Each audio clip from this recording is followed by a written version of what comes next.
Hey guys, welcome back to Powerstroke Boys. Today's video I'm going to be showing you guys how to replace the sway bar end link on a 2015 GMC Yukon. One of the parts we're got a replacement. Here's precision number. Okay, just everything you guys get in the kit. You get your bolt, washers, your bushings. You get a big sleeve, small sleeve, then you guys get your actual locking sleeve.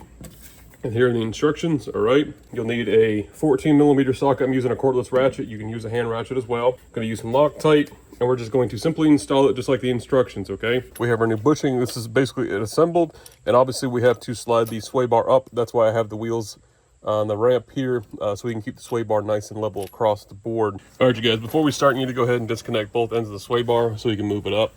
Problem is, if we try to leave one side tight, we won't be able to get the top assembly in with the bushing and the sleeve and everything. So go ahead and loosen both sides. You guys should be able to move it, no problem. If you guys have squeaky bushings, go ahead and replace them. These were brand new, they're just much dirtier now. Go ahead and grab your bolt, okay? Slide one of your washers on. Take one bushing, slide it over with the nipple facing up, flat side down. Take the small bushing, slide it in.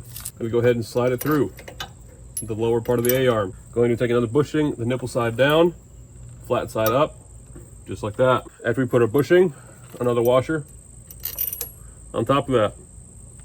Go ahead and take your sleeve, slide your sleeve over.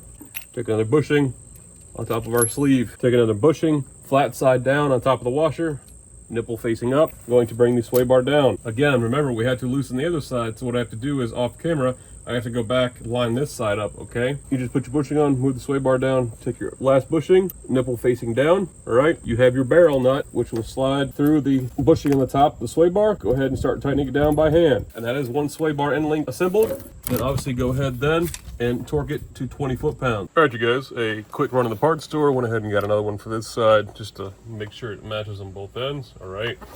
You can see both end links are loose, okay? What I'm going to do is I'm gonna go ahead and run these in by hand.